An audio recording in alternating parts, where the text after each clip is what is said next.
Imagine you're standing on a headland at night, looking over a great expanse of dark sea, and then an enormous cruise ship comes in and sails past. But you don't know where it came from, where it's going, who's on board. And somehow those questions, they seem almost impertinent, if you like, in contrast to just this kind of gobsmacking scene of this enormous, great, beautiful thing. And I think Beowulf's a bit like that, really. Welcome to the History Extra Podcast. Fascinating historical conversations from the makers of BBC History Magazine. Beowulf is surely the most famous story that survives from the time of the Anglo-Saxons. It tells the tale of how the eponymous hero battles monsters and dragons in a pre-Viking Scandinavian world. But there's much more to Beowulf than beastly encounters. In this Everything You Wanted to Know episode, Professor Heather O'Donoghue, author of Beowulf, Poem, Poet and Hero, answers all the big questions about the poem in the company of David Musgrove. Heather, welcome to the podcast. Thank you so much for joining us. How are you today? I'm good, thanks. Thank you for having me. It's an absolute pleasure. To kick us off, Heather, the first question, the obvious question is what is the story of Beowulf all about? I mean, the important thing is that Beowulf is an early medieval English poem which is set in 6th century Scandinavia. So it's set in a pre-Viking age. And we start with King Hrothgar, who is the king of the Danes, who was once glorious and victorious, and now he's elderly, and his kingdom is ravaged by a monster, a kind of humanoid monster called Grendel. And Beowulf, the hero of the poem, is a young Swedish adventurer from a neighbouring kingdom. He kills Grendel, and he also kills Grendel's vengeful and rather terrifying mother, and returns to his homeland, becomes king there eventually, and rules for 50 years. And at the end of 50 years, which is passed over in kind of 2 lines in the poem, he too finds his kingdom ravaged by a ferocious fire-breathing dragon. He faces the dragon alone, and he kills the dragon, but the dragon kills him at the same time, so they both die in the attempt. So that's the bare bones of the story, but that makes it look as if it's just a poem about monster fights. And it's a poem about so much more, because the flesh on the bare bones of that story, as it were, is a whole myriad of other stories. The Danes, when they're feasting, like to tell stories of the past events of the Danish royal house, sometimes tragic, sometimes glorious. Beowulf, when he's alone, facing the dragon and having dark thoughts, reminisces about his own tragic childhood, and also about the past of his own people, the Swedish Geats. The poet, as narrator, chips in too. If there's a mention of a good king, he says, well, he was a good king, but there were bad kings too, and tells you a story about a bad king or a bad queen or whatever. So what you have is a poem which is a huge interlocking structure of speeches, memories, boasts, recitations, prophecies, stories told in all different voices of all different kinds, from all different periods too, in that early history of the Scandinavians. So it's a kind of kaleidoscope of a poem, not just a poem about monster fights. So monsters, but much more than monsters. Yes, exactly. Great. Okay, well, that is a really good summary and introduction to the topic. So the second question, though, which you've sort of half answered, is who wrote it and in what language? Do we actually know who wrote it? No, we don't. Old English poetry is almost always anonymous for a start, but we can't even guess who the poet was. And in fact, we don't even know whether the poem as we have it is the work of one kind of individual genius, or whether it's a poem that grew and was shaped and changed over time, and that what we have is just, as it were, one writing down of it, one committing of it to parchment. We do know, and this is an important distinction, I think, though we don't know a name, we do know the kind of person who wrote it. I mean, first of all, obviously a great poet, but also someone extraordinarily learned in both biblical history, biblical stories, Old Norse mythology, early Scandinavian history, and someone who was also wise and humane and was deeply concerned with important things like the passing of time. So we know what kind of a person could have written the poem, but we don't have a name or any kind of distinctive identity. Probably a cleric, maybe a monk, but that's about as far as we can go. Ought we to imagine that it would have been a man? Yes, I think it's overwhelmingly likely that it was a man. Not because there weren't influential and very learned female clerics in England at the time. For instance, the Abbess Hild, who was a brilliant chair of the Synod of Whitby in the 7th century, and was the boss of what's called a double monastery, which had a kind of dual institution of both monks and nuns. But it's overwhelmingly likely that the poet was a man. Yeah. I wonder, before we get too far into the questions, whether you might be able to just read a little bit out of the original poem. Just give us a little bit of a sense about how it might have sounded. Maybe the opening lines are best. And the first word of the poem is already a bit of a difficulty. The first word is what, right? And nobody really knows whether that's a kind of meant to be like the sound of somebody banging a gavel as a call to attention, or whether it's the twang of a lyre, or whether it corresponds to the modern English word what, W-H-A-T. But so it begins what as a kind of call to attention, right? So I'll just give you the first few lines, the opening lines. What we gardena in jardarum theodkinninga thrim jufrunen who the athelingers ellen fremedon. That's the first 6 half lines, 3 long lines with that opening shout. I say in my book, Beowulf begins with a bang, and it sort of does in that way too. I think the thing to get from those opening lines is that the opening is like the opening of one of the poems that's related as having been sung or spoken at King Hrothgar's court. And so the poet narrator is acting like a court poet. And we as audience are told to listen and to feel part of this recitation. So it's a very extraordinary opening, really, which mimics what was probably like the opening of one of the entertainments in the Danish court. I don't know whether it's just me with hindsight, but I always imagine a but coming then. We've heard about the glories of the Danes, how brave and noble they were, but. And Beowulf is going to be a very different story. It's not going to be an uncomplicated celebration of these martial and successful Danes. I mean, far from it. It's about the end of the heroic world. We'll probably get onto this when we talk about translations in a minute, but just while we're talking what, that's been translated in many different ways, hasn't it? And famously, quite recently, as bro, I think. In what do you think of that as an opening? Yes, I'm a great fan, and that's Maria Davana Headley's translation, I think. And I'm a great fan of that translation, and also of her novel, in which she updates the characters and the events of Beowulf, so that instead of taking place in the great hall of King Hrothgar, which is called Heorot, the action takes place in a very privileged gated community in North America called Heorot Hall, and the dragon is a steam train in an underground siding. And the sort of hero is a law enforcer called Ben Wolfe, and that's all very kind of clever, and actually tells some interesting, suggests some interesting things about the poem. On the other hand, I mean, bro is very much of its time, and so it's great to read now. But how will that be in 50 years or 100 years? The problem with what you might call idiosyncratic translations, whether they're idiosyncratic because of the translator or idiosyncratic because of the register or the kind of language that's used, is that as time goes by, they seem to be very dated.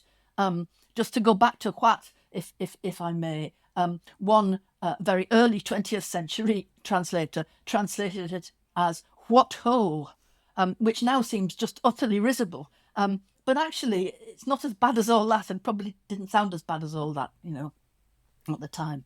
Well, let's tackle the question that we're going to come to later. But seeing as we started talking about it already, what is the best translation of Beowulf in your estimation? Oh, well, it's a very, very hard poem to translate. That's the first thing I have to say. Because the verse forms of Old English, which I don't think I can quite go into here, but you probably got a little bit of it from the bit I read out, are not like anything else at all in modern or post-medieval English. So if you translate it into blank verse, it just sounds pompous and Shakespearean. Free verse is hopeless. Rhyming couplets is even worse. So it's difficult to translate for that reason. Maybe you could translate it into prose. The problem with translating into prose, it touches on what I began by saying, and that is it makes it into a sort of poem about action, rather than a poem that you can think about and whose poetic qualities are such an important thing. My favourite translation, I suppose, is Seamus Heaney's translation, and I suppose it's no coincidence that that's as it were contemporary with myself, and so you always tend to feel comfortable with translations that reflect your own form of the language. But I think what's good about Seamus Heaney's translation is it's solemn without being pompous, and it has a rather tactful, a kind of discreet reflection of Old English verse forms, alliteration when words begin with the same letter. The half line, these rather brief, almost sound bites which go together in pairs to form a full line. And the use of compound words to give you kind of poetic density. So that's my favourite translation so far, anyway. But there've been several since, of course. Yeah. What is the current thinking then on the poem's approximate date of origin, and what clues have scholars used to reach that conclusion? That's a question from Teach Medieval podcast. Yeah, I mean that's the fundamental question, but it's unanswerable, really, I think. Or maybe there are just too many answers. I mean, suggestions for the date of Beowulf have ranged from at the beginning of the 7th century, i.e. at the time when the events have stopped happening. It couldn't obviously be earlier than that. And then the 11th century, which is the date of the manuscript, 10 something, maybe 1016 or thereabouts. I mean, that's like saying that you don't know whether you don't know whether a poem has been written by Shakespeare or Seamus Heaney. I mean, it's an extraordinary expanse. You can't date it from the language because it seems as if early medieval English poets used a kind of standard kind of Old English. There isn't enough to compare it with, so you haven't got any sense of early Old English and late Old English. Well, possibly the metre might change very slightly, but that's very, very technical and hard to prove. The most interesting failure in how to date the poem is when would an early medieval English audience have wanted to hear good things about the ancestors of the Vikings, because the Vikings, as everybody knows, were ravaging, pillaging England, Scotland, Ireland, Wales, all of Northern Europe, really. So when would there have been a time when an early medieval English audience would have wanted to hear about how brave and noble they were and how tragic they were and so on? And when would you have had a poet who would know so much about early Danish history, about mythology, Norse mythology, and so on?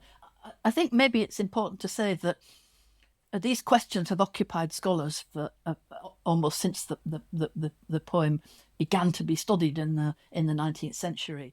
So just to be super clear, so the surviving manuscript, the earliest surviving manuscript that we know of, that dates from when? From about 1016. King Canute, who was Danish, came to the throne in 1016. And so it dates from the beginning of the 11th century, that manuscript.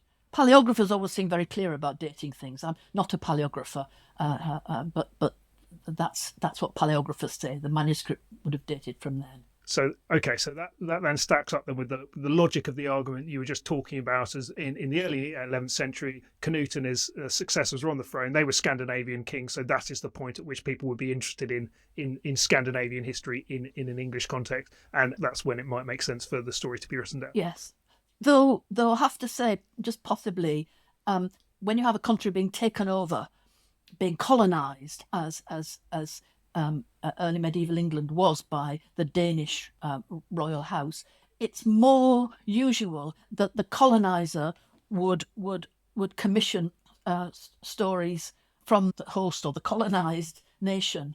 It's rather strange that Canute would have, and his court, would have had anything to do with commissioning a poem about a Scandinavian ancestors, but that doesn't rule it out by any means. The other thing in favour of a late date is maybe the poem's breadth of reference and its kind of poise. There are no failures in it, there are no weak spots. On the basis that manuscript dates to the 11th century, and we're talking about it depicting events in the 6th and 7th century, there's clearly a substantive time gap there, 400 years or so between the two things.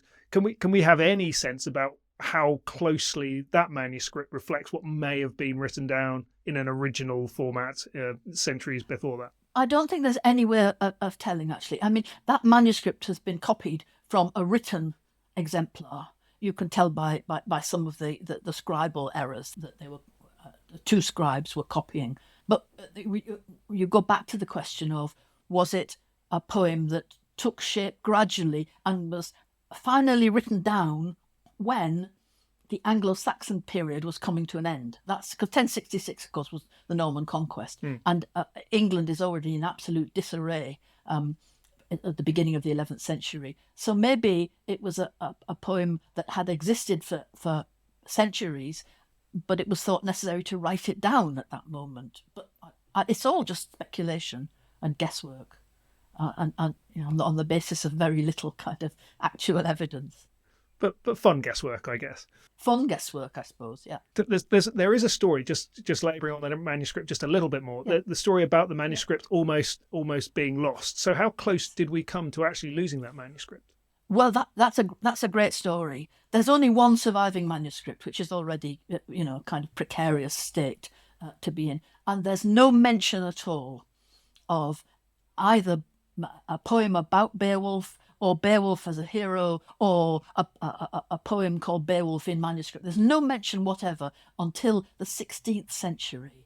And that, in the 1500s, the dissolution of the monasteries meant that monastic libraries were all split up, and the codex containing the Beowulf manuscript found its way into the library of a great antiquary called Sir Robert Cotton.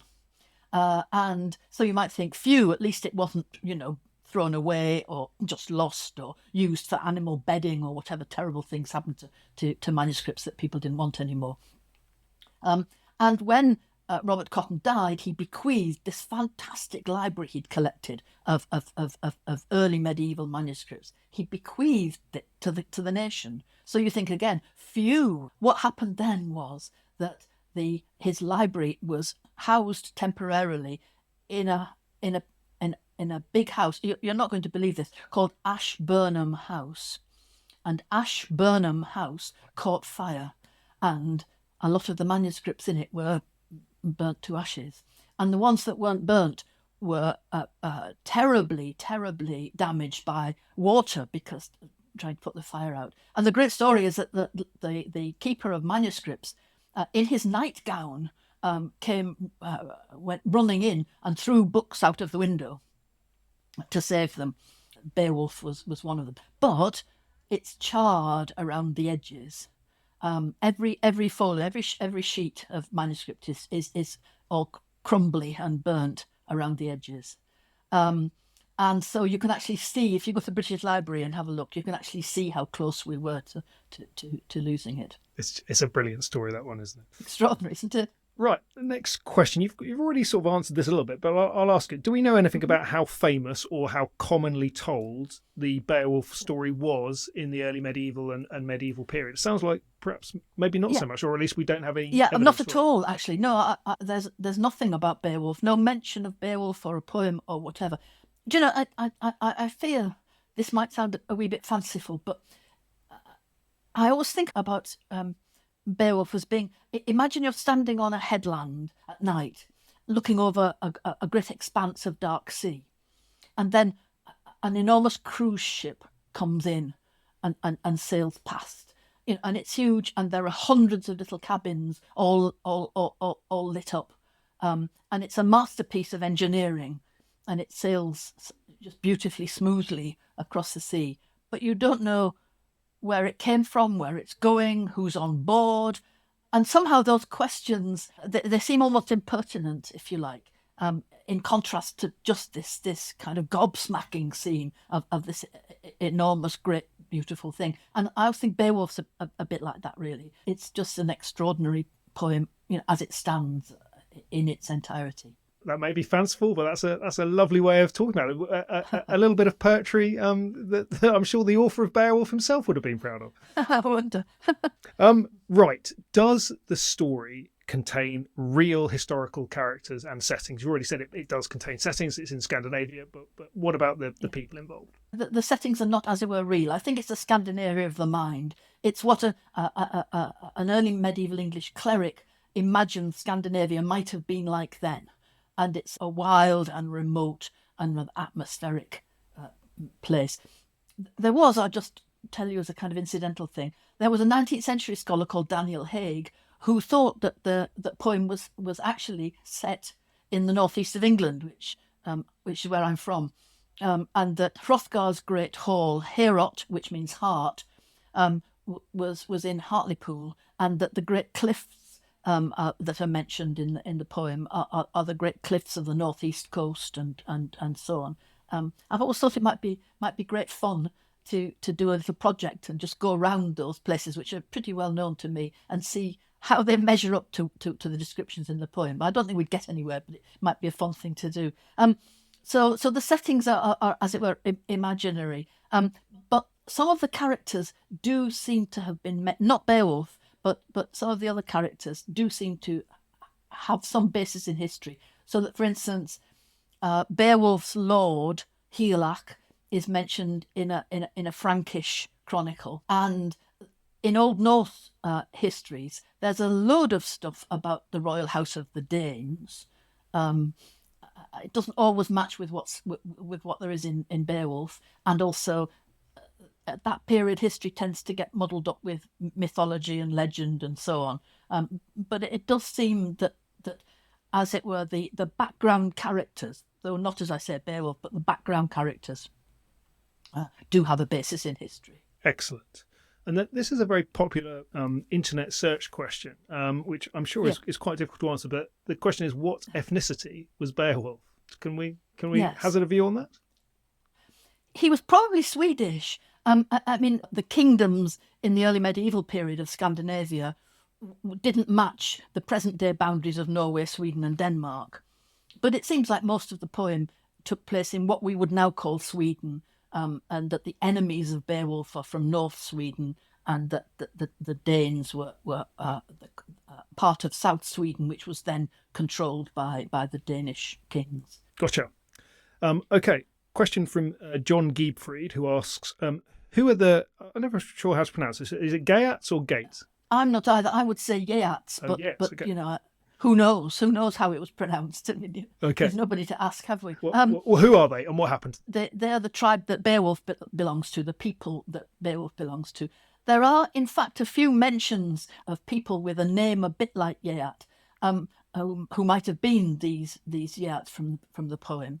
But the main point, you see, is that the poet is writing an elegy for a time that's gone, for peoples that have passed, for a disappeared world. So what he actually wants is a rather obscure tribe that he can then say disappeared at the end of the poem. Because at the end of the poem, the Yeats are facing annihilation from their enemies in northern Sweden. So it's a great elegy for a heroic past. And actually, the poet was extremely deeply concerned with the rise and fall of great peoples. There's a marvellous stretch in Beowulf, which is usually called The Lament of the Last Survivor, where Beowulf muses on what it must have been like to be the last survivor of a glorious people burying their treasure so that they wouldn't be drinking out of the golden cups. They wouldn't be passing around the swords and spears as gifts.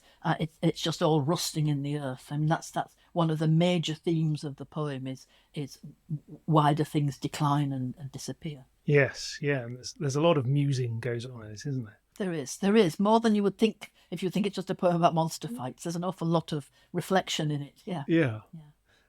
Okay, we've got a question from the excellently named Tomo Hawk, and I'm going to have to ask you to add a bit of context here. So the question is, why does Unferth challenge Beowulf? So you're going to have to explain what happens there. Yeah, that's a really great question, actually, because the way you answer it can say a lot about the poem. So, as I said, Beowulf arrives at the court of King Hrothgar, and he's full of tact and diplomacy. He says, if you would do the honour of allowing me to help you with this monster Grendel, and I've only come because you want to help my father, and I'm just repaying the debt. And so he's a kind of model. Rather surprisingly, far from being some kind of wild superhero, he's this kind of very tactful, diplomatic person. And one of Hrothgar's retainers, who's called Unferth, challenges him and accuses him of being rash and hot-headed and a show-off, and actually to have failed in a feat. It was a swimming feat, as it happens. So why does he do that? And I think I'll be quick. I think there are three reasons. The first is it allows Beowulf to boast that he is, in fact, successful and brave and does the things that he promises he'll do. So in challenging Unferth's accusations, that allows Beowulf to boast without being boastful, if you see what I mean. Second of all, it gives the poet a chance to show that there are two sides to every story. So Unferth tells the story of the swimming feat to Beowulf's detriment. Beowulf replies by saying, it wasn't like that. Let me tell you what it was like. And the poem is all about different viewpoints and how things look from different vantage points. And then third of all, and this is maybe even the most important, after he's defended himself, Beowulf then throws this really shocking accusation at Unferth. He says, I'm not anyway taking any criticism from someone like you who was involved in the killing of your own brother. So that's fratricide, and that's in biblical terms, that's the original horrible murder, the original act of violence. And in the poem, the monsters, Grendel and Grendel's mother, are said to be descended from Cain. So they are, as it were, emanations of that original wrongdoing. And the whole theme of fratricide, killing your brother, echoing that crime of Cain killing Abel, is very slightly kind of played on throughout the poem. So there are three good reasons why Unferth challenges Beowulf. Let's move on to the question about how far is Beowulf a story written in a Christian context? Yeah, it's indubitably written by a Christian. I mean, it's full of biblical references, full of biblical echoes. But when I say Christian, there's nothing of the New Testament in it.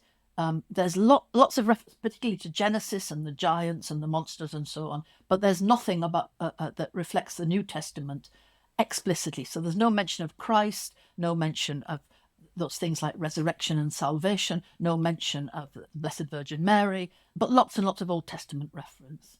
And lots of echoes. So there's an echo of the Sermon on the Mount, blessed are the meek and so on. Maybe the most striking thing is that this in 6th, 7th century Scandinavia was a pre-Christian country, so the characters are pagans. But instead of condemning them as kind of godless savages, the poet shows the good ones, anyway, that's like Beowulf and Hrothgar, as pious and God-fearing, always ready to thank God for good fortune. Always, he just doesn't say which God. So there's this extraordinary poise in the poem, in which the Beowulf and Hrothgar and the good characters are shown to be pious and God-fearing, but not specifically Christian.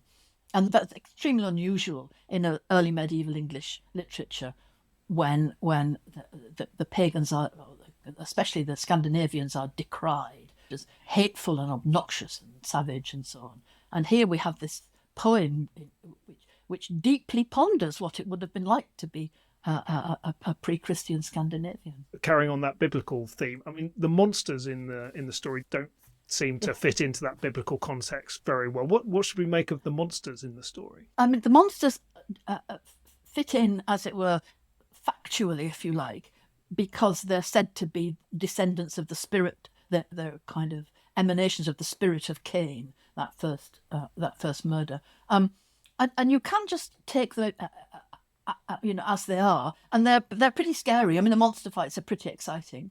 Grendel is this kind of humanoid creature that you never get a proper view of. He's always sort of half shadowed or whatever. His mother is even more terrifying. And the dragon is fire breathing and destroys whole villages and is a huge opponent for Beowulf, of course. But what you can do, and I find it very tempting to do this actually, is you can see those three monsters as kind of exemplifying. I mean, I hate the notion of allegory, but as kind of exemplifying three aspects of actually contemporary conflict. So that, for instance, Grendel is impulsive, hot-headed, driven by resentment and a sense of injustice. I'm not going to ask you what that reminds you of. Grendel's mother, tit-for-tat violence, vengeance, which is worse than the original violence. And then the dragon, representing established power, guarding its wealth, dormant if not provoked, but then when it is provoked, devastating. You can think of almost any major conflict in the past or in the present and relate those kinds of motive to what's happening in other conflicts. Okay, right at the top of the conversation, you said that Beowulf is so much more than a story about men and monsters, and there are women in this story. It's not just about men going off and fighting things. So, how important are women in the story? What's their role? Yes, I mean, it's often said that the economy, that's a kind of trendy critical term for it, the economy of the poem is masculine, but there is a surprising amount. I mean. The second monster, Grendel's mother, is a mother, after all, driven by wanting to avenge the death of her son. There's this notion of maternal loyalty and so on. But it's not just a question of are there any women in the poem, it's how they're presented. And you have, for instance, Wealhtheow, who is Hrothgar's young queen, who behaves very coolly and hands out drink in the hall and welcomes Beowulf and all that kind of thing. But Hrothgar is so grateful to Beowulf for killing Grendel and Grendel's mother that it looks as if Hrothgar wants to make him his heir. And poor old Wealhtheow, very, very tactfully but terribly anxiously, has a little speech in which she says, that's good, but we have our own sons and you have to be careful of doing something like that. And maybe the thing that tells you most about the female point of view is the story of the fight in the hall of the Frisian king Finn, who's married to a Danish woman. It's all in the way past history of the Danish royal house. But what that means is that his wife Hildebra, who is Danish, has a husband and a son on one side, they're Frisians, but then brothers and family, and they're Danes. And when the two clash and there's a lot of death and killing, not only is she described as grieving, but the whole episode is described from her point of view. So the episode begins, what must it have been like for Hildebra when she found that both her son and her husband and her brothers had been killed in this battle.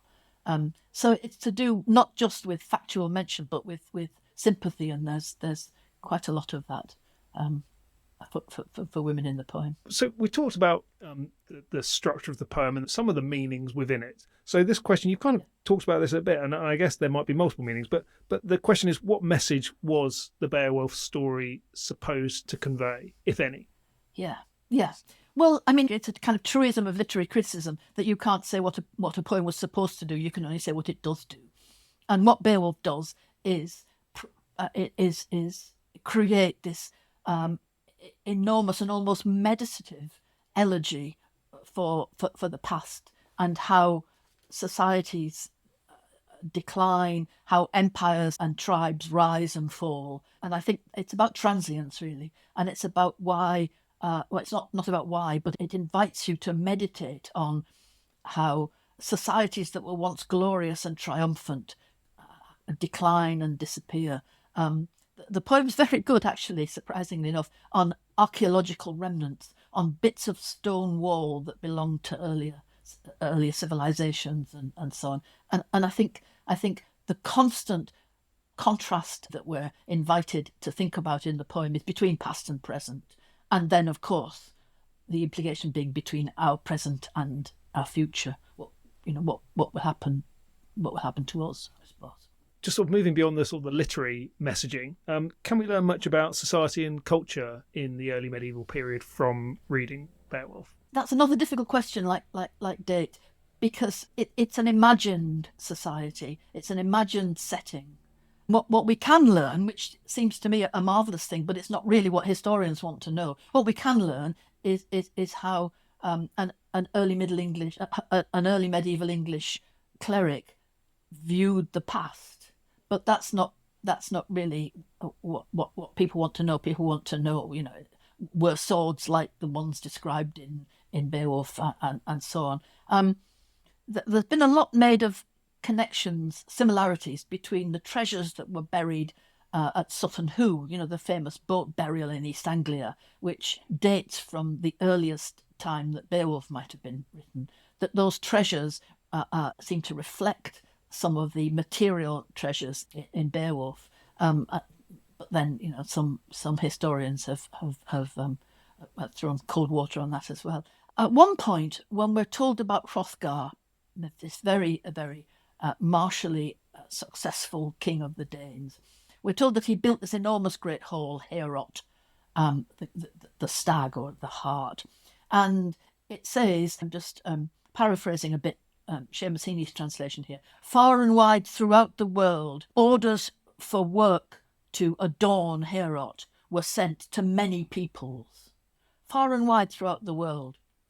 And one of the closest connections between the Sutton Hoo treasures and Beowulf, what's described in Beowulf, does seem to me to be that those treasures that were buried alongside whoever it was in the Sutton Hoo boat burial also came from all over the world. They came from the Mediterranean, from the Middle East, gemstones from India, things from the kingdom of the Franks, things that are obviously of Scandinavian design and sometimes Scandinavian make. So it does seem that at least amongst the rulers in early Scandinavia, and possibly also then in early Anglo-Saxon England, it was a time of great material wealth, highly kind of civilized and surprisingly cosmopolitan society. All right, let's move on to the last question, which is a really nice one to finish on, from Tom Attar, who asks, what anxieties and fears does the tale represent in the present day? Why do we keep retelling it? Asked Tom. That's a great question. I think that, as I said, that the monsters are genuinely thrilling and genuinely frightening. But really the poem, I think, is not so much about these actual, if that's the right word, monsters as they actually appear in the poem, but about what they might represent, the vulnerability of societies, the vulnerability of their wealth and their, particularly their happiness. And I think kind of paradoxically, what I see as one of the great triumphs of the poem, one of the great achievements of the Beowulf poet, is that it's so rich and various and so full of stories that reflect and refract and illuminate one another, this kind of kaleidoscopic feel. And it's also very meditative and thoughtful. They are not the qualities that come through with modern versions of the poem, where obviously cinematic versions are going to represent the dragon with all the kind of technical wizardry that the director and the producer can call up. So actually, it's a poem of very, very high poetic sophistication. That's great, Heather. Just to finish off, I imagine, having listened to this conversation, our listeners will firstly, I'm sure, be looking to get hold of a copy of your book to understand the context of the poem, but they may well be reaching into their bookshelves for a dusty copy. Give us a bit of a sell. Why should our listeners want to try and read Beowulf? Not in the original, perhaps, or unless they can, but in translation. Why should they do that? It's simply because it's a literary masterpiece. It's a great poem, and it addresses, as I've said a few times, addresses deep human anxieties and human needs. And it's a great piece of literature. But equally, that there is also that sense that it's not the kind of poem most people believe it to be. I know I can't speak for everybody, but when I see films of Beowulf or retellings of Beowulf, it's not a poem about a superhero killing monsters. That's certainly in it, but it's just there's a lot more to it than that.